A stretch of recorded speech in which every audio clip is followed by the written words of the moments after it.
Hello everyone, my name is Daniel Simmons, and I'm a professional counselor with Ivy League Consulting Services, a Tokyo, Japan-based company that specializes in offering full support for prospective applicants to graduate and professional student programs in the United States and Europe.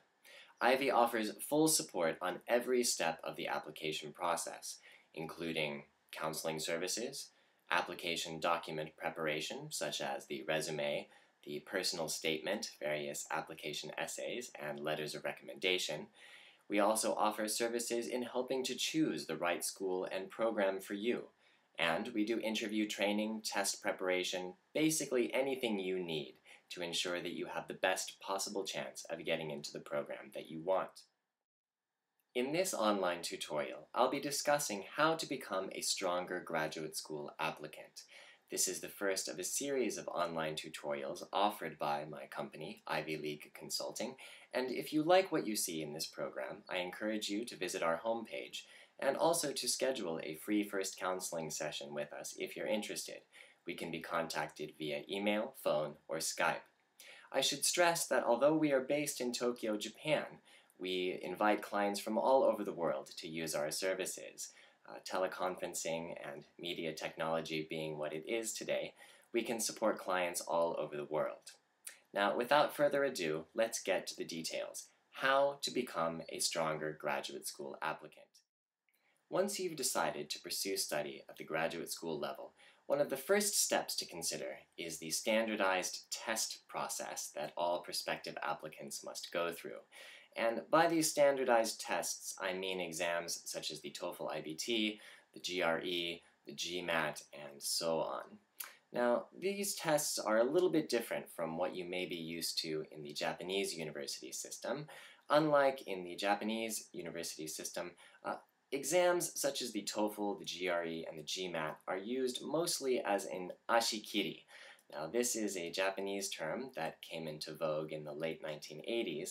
Literally, it means leg cutting, and essentially it's a way of reducing a large number of applicants to a smaller, more manageable number of applicants. And during the first part of the admissions process, schools use test scores to reduce the huge number of applications that they get to a smaller, more reasonable, and manageable amount. Now, to pass this first check and be considered for admission, it is important to clear the ashikiri on the TOEFL and other tests. After clearing this initial check, admission to a graduate program is decided mainly by 4 other factors: experience, academic ability, motivation for graduate study, and recommendations. Let's talk in a little bit more detail about these ashikiri, or standardized tests. Now, first of all, these are hurdles that you are going to want to clear well before the application deadlines for your schools. The reason is that you don't want to have to worry about taking these exams while you're in the midst of preparing other application documents, such as your resume, letters of recommendation, personal statements, and so on. You simply won't have enough time to be dealing with test studies in addition to all of that. So make sure that you pass these ashikiri, or entrance examinations, well before the deadline. Let's go through each of these examinations in turn. Let's begin with the TOEFL IBT exam, which almost all applicants to United States programs and even European programs will have to take. Although I indicated earlier that other factors are more important in deciding ultimate admission, minimum scores on the TOEFL are absolutely necessary to even be considered for admission. Now, minimum scores depend a lot on the individual school and on the type of program. For a lot of professional master's programs, such as public policy or LLM, engineering, and so on, the magic minimum number on the TOEFL is a score of 100. But more competitive programs, particularly MBA programs in the very top-ranked positions in the United States, will require minimum scores of 105, 108, and even higher. So the minimum TOEFL score for each program is almost always specified by either the university or the program specifically, and this information is usually listed very clearly on the school or program's homepage. So it's worth investigating that page as soon as you decide which programs you're interested in. What about GRE? Well, GRE verbal scores are almost never an important factor for Japanese and other non-native English speaker applicants. Non-natives' language skills are judged mainly based on the TOEFL IBT exam.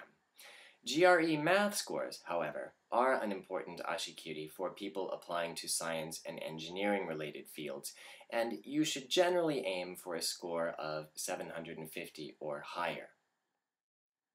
What about GMAT? Well, schools use GMAT scores to compare a huge number of applicants to highly competitive MBA programs, and they are one very important factor in the MBA admissions decision. You should aim for a score within a range of accepted applicants at the schools that you would like to enter. And these are published at businessweek.com. If you go to businessweek.com's homepage, you can find a list of all of the professional MBA programs. And looking in individual schools' listings, you can find the range of scores in which they've accepted applicants. Here are some frequently asked questions about the ashikiri, or standardized test process. First, how do you register for these exams? Well, that's easy enough to answer. All you have to do is go to the respective website of each exam.